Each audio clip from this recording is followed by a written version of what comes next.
The Diet Doorknock is the most important advocacy activity of the ACCJ year after year.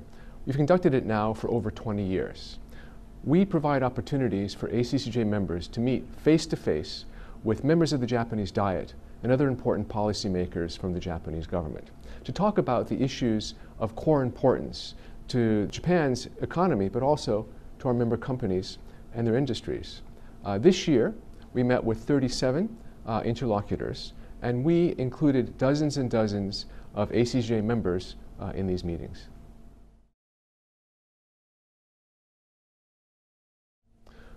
We focused our messages during the Diet Doorknock on the 5 core advocacy principles of the ACCJ.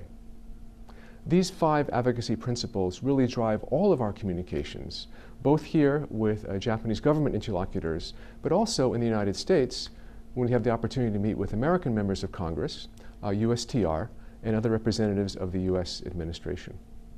First and foremost, of course, is ACCJ's support for a strong and meaningful bilateral trade and economic agreement.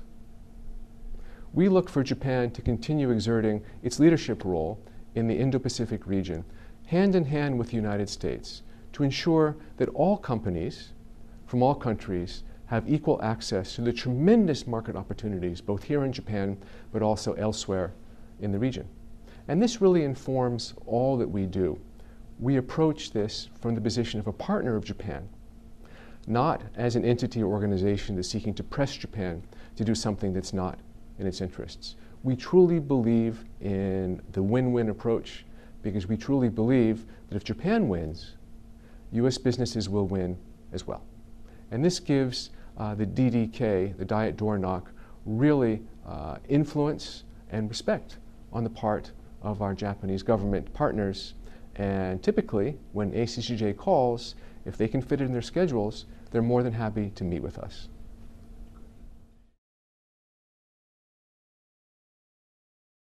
Well, the famous American political philosopher Tip O'Neill once observed that all politics is local.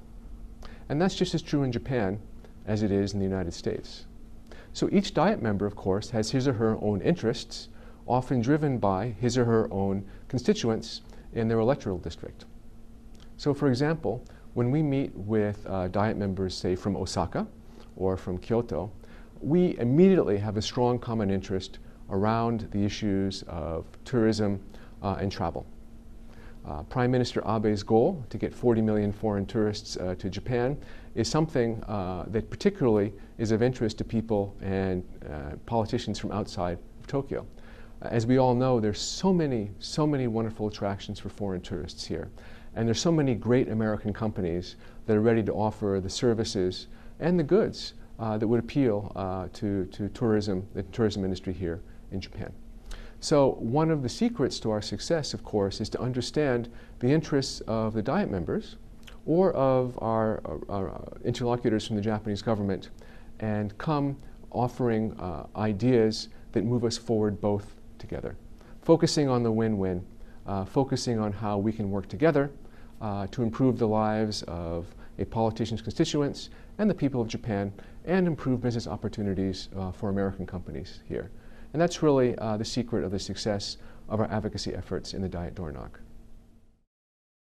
I think key theme was across the all Diet members, what most important thing seems to be data, how we utilize data, also how we want to utilize AI in the future Japanese government policies and so forth.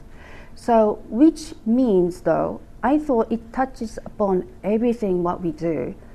One, national security. Also, there's a part of the trade negotiation we are asking for data localization. But along with the data localization, we have to make sure privacy is protected. So that's very important part of it.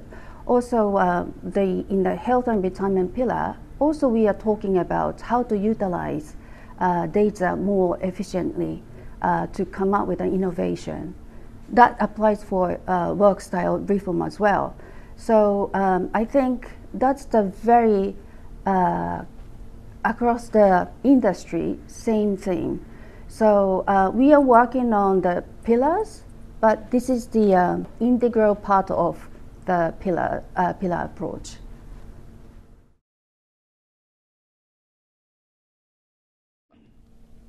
Well, one thing that I think ACCJ does extremely well is coordinate our messages.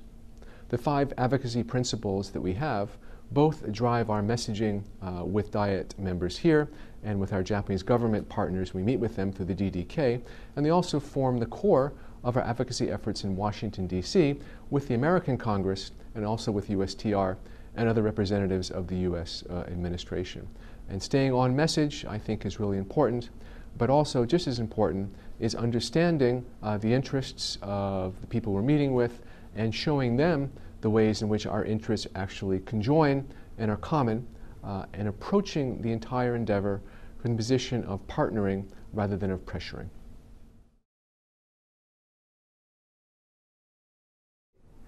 I think most important thing from Japan's perspective around G20, they have, of course, lots of agendas, but I think cybersecurity, data is one of the key things. So that's something we can work with Japanese government, especially digital pillars will be, I think, very important pillar we have to work on. We have to pursue how to utilize data as well as how we protect the data and how we want to deploy the actual implementation. I think from private sector, we can really give different view how to implement.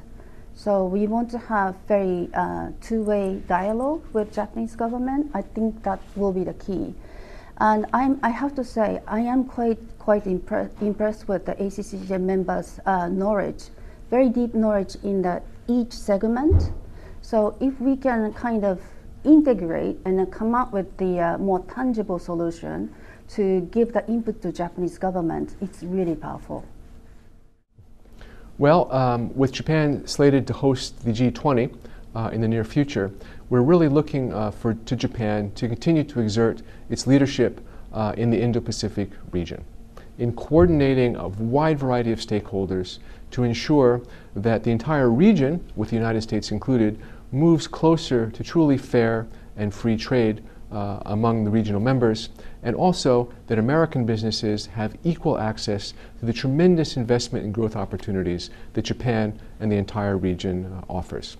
So we really look toward Prime Minister Abe and the government of Japan to continue exerting this regional and in fact even global leadership to increase prosperity and increase the hopes of people for a better tomorrow.